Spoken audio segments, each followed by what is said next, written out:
ಈಗಾಗಲೇ ನಮ್ಮ ರಾಜ್ಯ ಕರ್ನಾಟಕದಲ್ಲಿ ಲೋಕಸಭೆಯ ಎಲೆಕ್ಷನ್ ತಯಾರಿ ಭಾರಿ ಜೋರಾಗಿ ನಡೀತಾ ಇದೆ.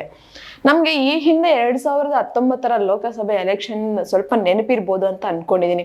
ಯಾಕಂದ್ರೆ ಆ ಟೈಮಲ್ಲಿ ಮಹಾಯುದ್ಧನೇ ನಡೆದು ಹೋಯ್ತು.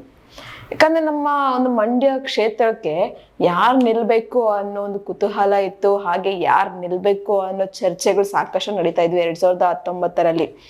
ಸುಮಲತಾ ಅಂಬರೀಶ್ ಅವರಿಗೆ ಚಾನ್ಸ್ ಸಿಗ್ಬೇಕಿತ್ತು. ಆದ್ರೆ ಅವರಿಗೆ ಚಾನ್ಸ್ ಸಿಗದೇ ಇರೋ ಕಾರಣ ಒಂದು JDS ಮತ್ತೆ ಕಾಂಗ್ರೆಸ್ ಅವರ ಮೈತ್ರಿ ಸರ್ಕಾರದಲ್ಲಿ ನಿಖಿಲ್ ಕುಮಾರಸ್ವಾಮಿ ಅವರು ಅಖಾಡಕ್ಕೆ ಇಳಿತಾರೆ. ಸುಮಲತಾ ಅಂಬರೀಶ್ ಅವ್ರಿಗೆ ಚಾನ್ಸ್ ಸಿಗದೆ ಇರೋ ಕಾರಣ ಅವರು ಸ್ವತಂತ್ರ ಅಭ್ಯರ್ಥಿಯಾಗಿ ಅಖಾಡಕ್ಕೆ ಇಳಿದು ಇಡೀ ರಾಜ್ಯವೇ ತಿರುಗಿ ನೋಡೋ ತರ ಒಂದು ಪ್ರಚಾರ ಮಾಡಿ ಹಾಗೆ ಮಂಡ್ಯ ಕ್ಷೇತ್ರದಲ್ಲಿ ಗೆಲ್ತಾರೆ ಸಹ. ಈಗಾಗಲೇ ಈ ಹಿಂದೆ ಸುಮಲತಾ ಅಂಬರೀಶ್ ಅವರಿಗೆ 2019 ಸಾಥ್ ನೀಡಿದಂತಹ ಜೋಡೆತ್ತುಗಳು ಬೇರೆ ಯಾರು ಅಲ್ಲ, ನಮ್ಮ ಕನ್ನಡ ಇಂಡಸ್ಟ್ರಿಯ ಚಾಲೆಂಜಿಂಗ್ ಸ್ಟಾರ್ ದರ್ಶನ್ ಹಾಗೂ ರಾಕಿಂಗ್ ಸ್ಟಾರ್ ಯಶ್ ಅವರು. ಈ ಹಿಂದೆ ಯಶ್ ಅವರು ಅಖಾಡಕ್ಕೆ ಇಳಿಬೇಕಾದ್ರೆ ಅಂದ್ರೆ ಅವ್ರಿಗೆ ಪ್ರಚಾರದಲ್ಲಿ ಸಹಾಯ ಮಾಡ್ಬೇಕಾದ್ರೆ ಒಂದು ಮಾತು ಹೇಳಿದ್ರು, ನಾನು ಅಂಬರೀಶ್ ಅವರ ಪರವಾಗಿ ಅಂದ್ರೆ ಅಂಬರೀಶ್ ಅವ್ರಿಗೆ ಗೌರವ ಕೊಟ್ಟು ಬಂದಿದ್ದೆ ಅನ್ನೋ ರೀತಿಯಲ್ಲಿ ಹೇಳಿದ್ರು. ಸೊ ಈ ಹಿಂದೆ ಈಗ ಒಂದು ಬರ್ತಾ ಇರುವಂತಹ ಲೋಕಸಭೆ ಎಲೆಕ್ಷನ್ಗೆ ಸುಮಲತಾ ಅಂಬರೀಶ್ ಅವರು ಮತ್ತೆ ಅಖಾಡಕ್ಕೆ ಇಳಿತಾ ಇದ್ದಾರೆ. ಸೊ ಈಗ ಸುಮಲತಾ ಅಂಬರೀಶ್ ಅವ್ರಿಗೆ ಮತ್ತೆ ಯಾರು ಸಾಥ್ ಕೊಡ್ಬೋದು ಅಂತ ಯೋಚನೆ ಮಾಡ್ತಾ ಇದ್ದಾಗ ಒಂದು ಪತ್ರಕರ್ತರು ಯಶ್ ಅವ್ರನ್ನ ಒಂದು ಪ್ರಶ್ನೆ ಕೇಳ್ತಾರೆ, ಈ ಸರಿ ಸಹ ನೀವು ಸುಮಲತಾ ಅಂಬರೀಶ್ ಅವರಿಗೆ ಸಪೋರ್ಟ್ ಮಾಡ್ತೀರಾ ಪ್ರಚಾರಕ್ಕೆ ಅಂತ ಕೇಳಿದಾಗ ಯಶ್ ಅವರು ಒಂದು ಶಾಕಿಂಗ್ ಆಗೋ ರೀತಿಯಲ್ಲಿ ಒಂದು ಉತ್ತರವನ್ನ ಕೊಡ್ತಾರೆ. ತುಂಬಾ ಸರಳತೆಯಿಂದ ಕೊಡ್ತಾರೆ.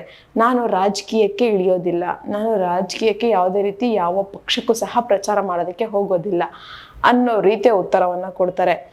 ಈ ಒಂದು ಉತ್ತರ ಈಗ ಇಡೀ ಕರ್ನಾಟಕದ ಅಭಿಮಾನಿಗಳಲ್ಲಿ ಒಂದಷ್ಟು ಕುತೂಹಲ ಮೂಡಿಸ್ತಾ ಇದೆ, ಅಂದ್ರೆ ಒಂದಷ್ಟು ಗೊಂದಲಕ್ಕೆ ಈಡು ಮಾಡಿಸ್ತಾ ಇದೆ. ಯಾಕಂದ್ರೆ ಒಂದು ರಾಕಿಂಗ್ ಸ್ಟಾರ್ ಯಶ್ ಅವರು ಈಗ ಟಾಕ್ಸಿಕ್ ಅನ್ನೋ ಪೋಸ್ಟರ್ ಅನ್ನು ಬಿಡುಗಡೆ ಮಾಡಿದ್ರೆ ಅದು ತುಂಬಾನೇ ವೈರಲ್ ಆಗಿ ತುಂಬಾನೇ ಸದ್ದು ಮಾಡ್ತಾ ಇದೆ. ಮೇ ಬಿ ಯಶ್ ಅವರು ತುಂಬಾ ದೊಡ್ಡ ಒಂದು ಸರ್ಪ್ರೈಸ್ ಅನ್ನ ಕೊಡೋದಕ್ಕೆ ವೆಯ್ಟ್ ಮಾಡ್ತಾ ಇದ್ದಾರೆ. ಅದಕ್ಕೆ ಅವರು ರಾಜಕೀಯದಕ್ಕೆ ಬರೋದಕ್ಕೆ ಇಷ್ಟ ಇಲ್ಲ ಅಂತ ಹೇಳಿದ್ದಾರೆ ಅಂತ ಅಭಿಮಾನಿಗಳು ಅನ್ಕೊಳ್ತಾ ಇದ್ದಾರೆ. ಏನೇ ಆಗ್ಲಿ ಸುಮಲತಾ ಅಂಬರೀಶ್ ಅವ್ರಿಗೆ ಈ ಬಾರಿಯ ಪ್ರಚಾರದಲ್ಲಿ ಯಶ್ ಅವರ ಸಹಾಯ ಇರೋದಿಲ್ಲ ಅನ್ನುವಂಥದ್ದು ಮಾತ್ರ ಖಂಡಿತವಾಗಿದೆ. ಹಾಗೆ ಚಾಲೆಂಜಿಂಗ್ ಸ್ಟಾರ್ ದರ್ಶನ್ ಅವರ ಒಂದು ಸಪೋರ್ಟ್ ಇರುತ್ತಾ ಇಲ್ಲ ಅನ್ನೋದನ್ನ ಮುಂದೆ ನೋಡೋಣ.